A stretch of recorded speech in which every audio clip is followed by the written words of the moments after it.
Hello and good day to everyone, and I welcome you to another episode on tips and workflow. In today's session, I am going to discuss on the improvement on sync mark predictions that Autodesk Moldflow has done it in the version 2021. I hope you have got a chance to work upon or install the 2021 version.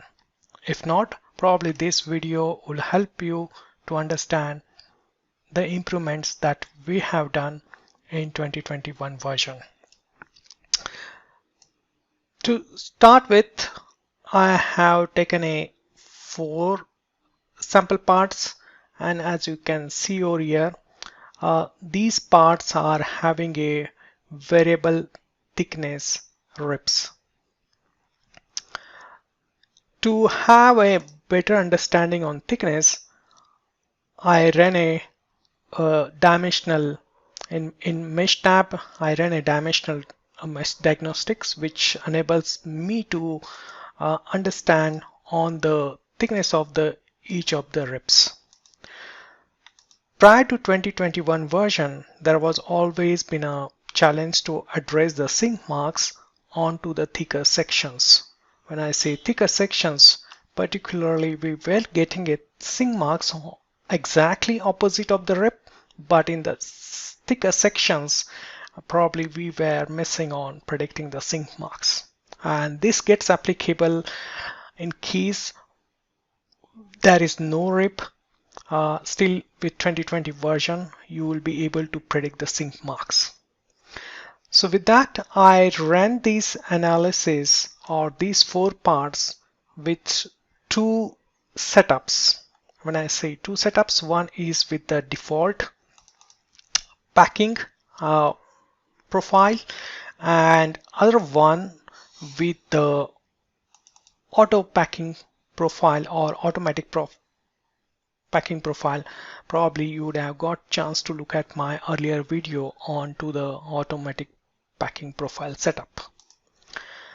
So with that, we will get started and have a closer look on to those enhancements on the sync mark that we have done it. So first we'll get started with the default packing, and you will not see any change into the results. So it remains as at the sync mark estimate. But the major difference that you will observe now is that you will able to see the sync marks onto the thicker sections as well. Like in this case, probably you'll able to see the sync marks onto the thicker sections which were missing up to the version 2019.05. Now, when you run the analysis with the default packing and with the automatic packing always try to optimize the packing profile to the best of it, so that it gives the minimum shrinkage value or volumetric shrinkage to it. So let's look at the sync mark estimate for in the both the settings, and with the auto packing you can see that I'm getting a much lesser value as compared to the default one. Now there is further enhancements that we have done in looking at the or predicting the sync marks. One is that you can see as a legend, but to make it more understandable when you are presenting to your customer, if you go into the plot properties and the optional settings, by default you will see as a color map as a rainbow. You can change it to the traffic light. It's very much similar that to the advisor, the old school way of looking it. I like it because this is something like a traffic light, like you go, stop and be caution to it.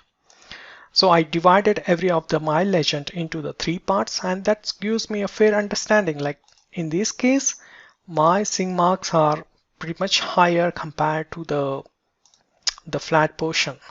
So if you need to make your customer understand that where the sync marks are of higher intensity, probably this plot will be of great use to it. The another way of looking of sync mark, which I liked a lot, in the optional setting, is look at the grayscale, and I just divided that into the 3 sections, just like a traffic light, but you can do it as like a 256 colors, and this gives an understanding like how my part would look like. It's just like taking an X-ray and looking at your part. The other way is that I change it to 256, and that makes it much smoother and gives understanding like how the sync marks are looking. I hope this video was insightful and gives a fair information on the improvements that we have done into the sync mark predictions. So try it on both the part with the rip and without rip. I hope you'll able to get the sync marks predictions much better as compared to the earlier version. Thank you for